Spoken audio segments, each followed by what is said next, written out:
Boa noite. Me chamo Carlos e moro na cidade de Araucária, no Paraná. O relato que eu tenho para contar é de uma pescaria em época de quaresma.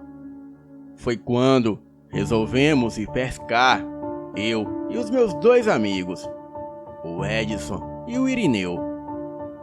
Hoje em dia, o Irineu está em Goiânia e o Edson está nessa mesma cidade no Paraná. Bem, é muito difícil ver ele, e faz tempo que já não o vejo, mas se perguntar para eles, com certeza eles vão relatar a mesma coisa, o mesmo fato que eu passei, que aliás nós três passamos. Bem, gostávamos muito de pescar de madrugada, e também gostávamos muito de acampar. E tinha vezes que nós íamos e passávamos 3 dias direto pescando. Então teve um dia que resolvemos sair para a pescaria e nem demos bola que era época de quaresma.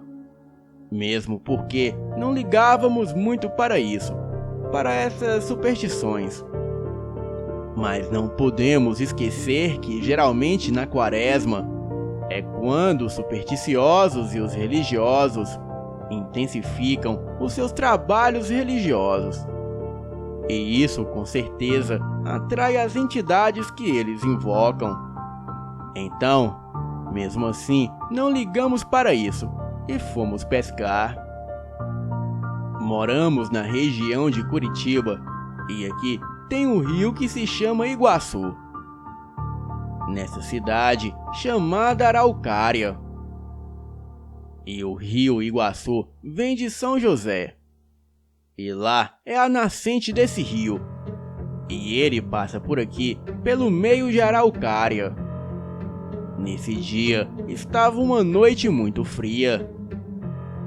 E nós três estávamos desempregados e sempre pescávamos peixes para vender. E assim conseguíamos alguma renda.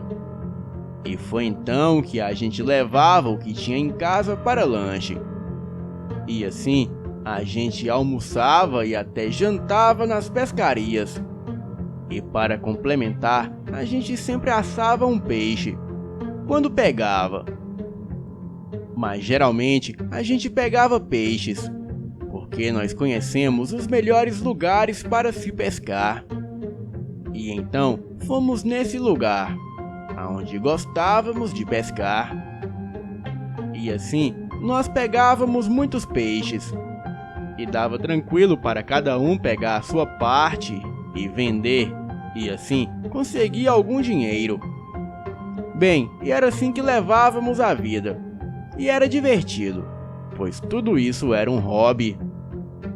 Bem, nós não pescávamos no rio Iguaçu, mesmo porque está poluído, mas pescávamos nos pequenos pesqueiros.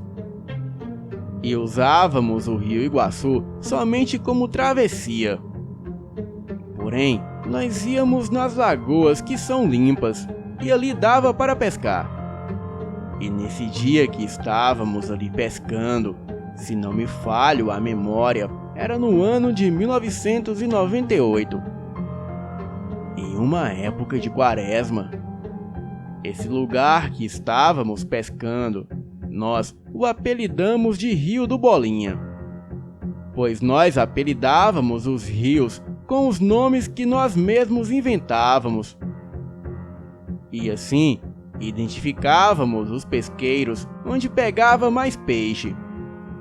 Bem, essa era a nossa jornada de pescaria. E quando chegamos no local, armamos as redes, demos uma volta com a fisga na mão e na outra o farolete para iluminar os peixes na água.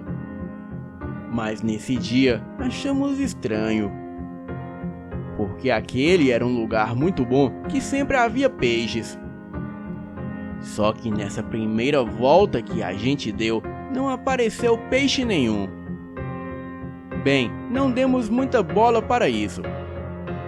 Então resolvemos voltar para o acampamento para fazer uma janta. e jogar um pouco de conversa fora.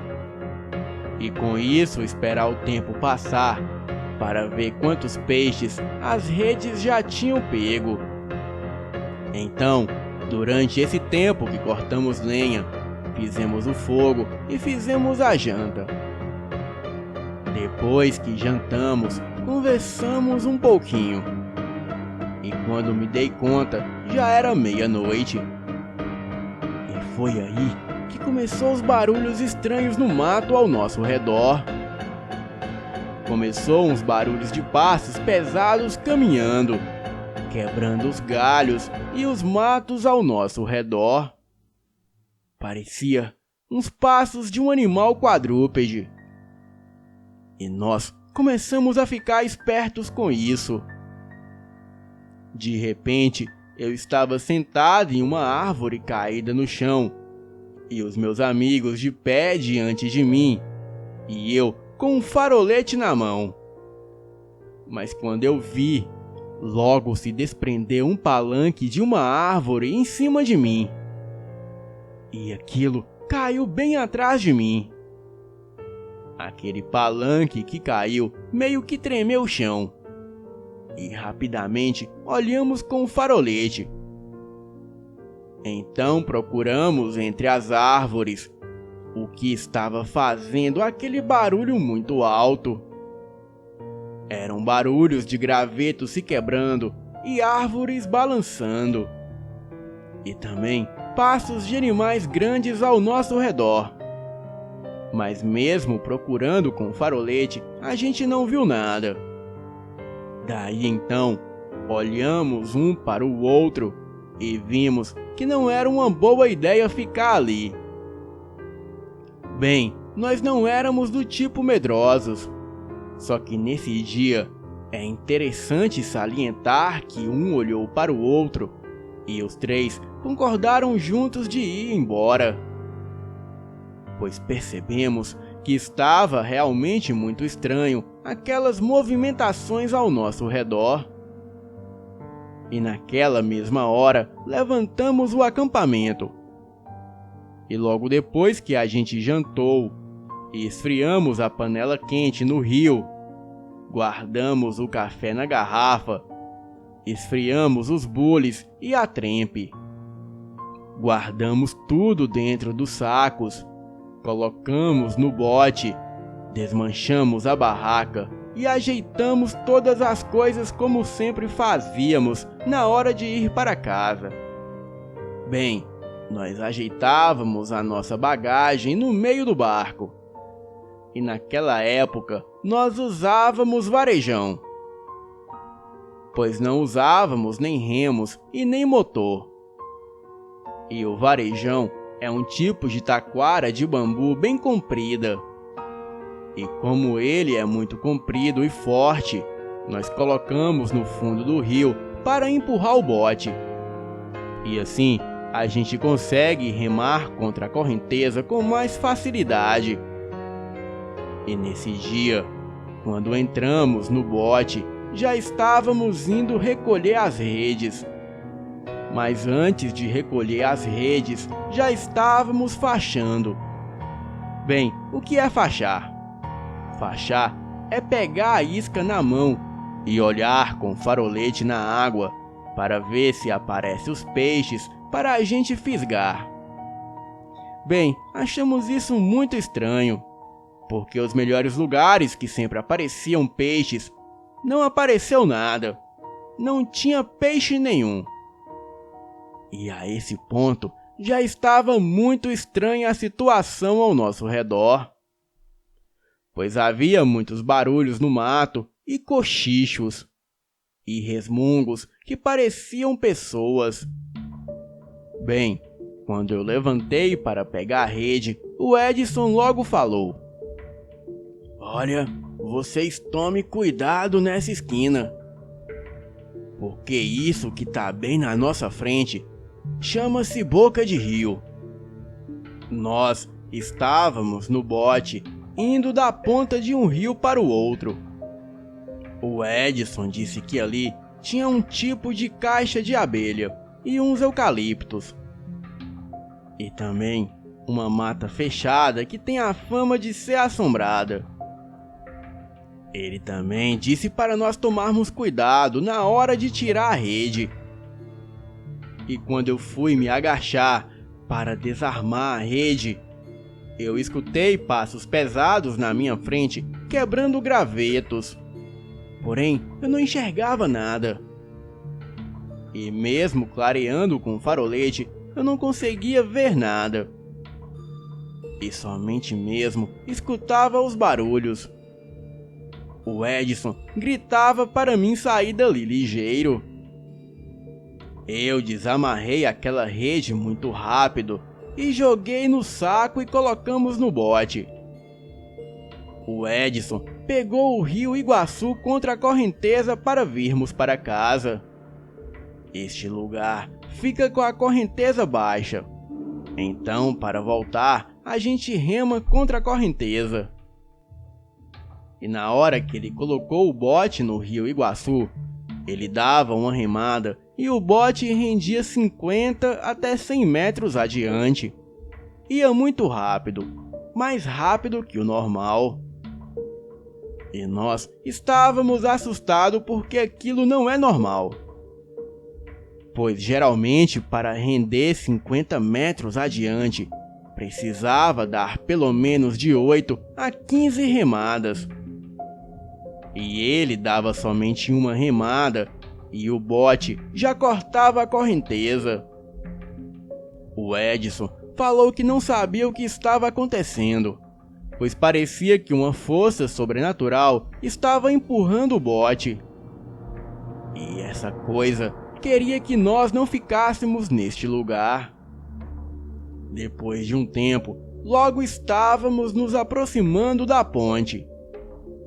E perto da ponte, em cima do gramado na barranca do rio, tinha muitos trabalhos religiosos no chão.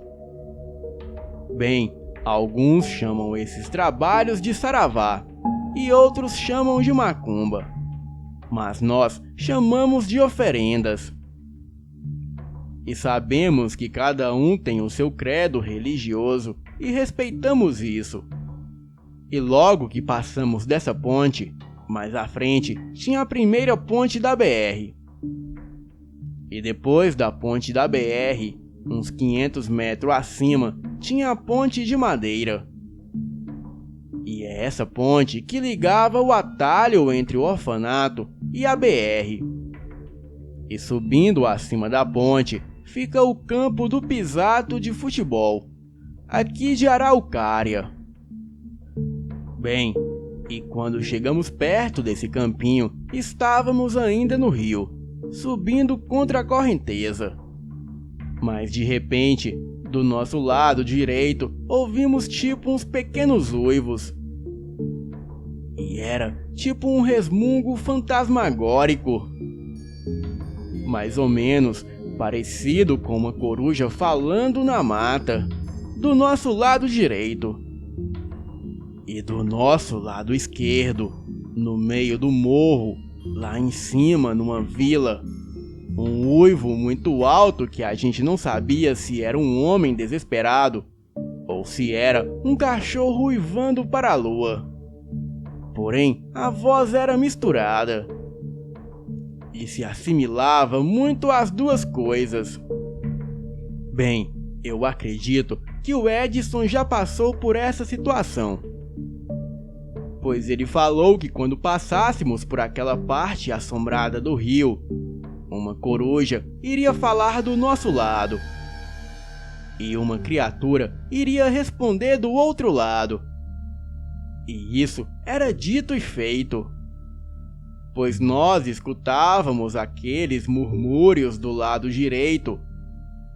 E quando passávamos pela ponte, do nosso lado esquerdo, escutávamos um monte de vozes. Era um monte de falação, tipo uma aldeia indígena. Eram gritos misturados com muita falação. Porém, não se entendia nada. Olhávamos e não víamos ninguém ali. Nós estávamos assustados porque nunca tínhamos passado por isso. E depois desse evento dos gritos e da falação, lá de cima do morro, escutamos aquele uivo estrondoso, que vamos dizer que se assemelha a um uivo de um lobisomem.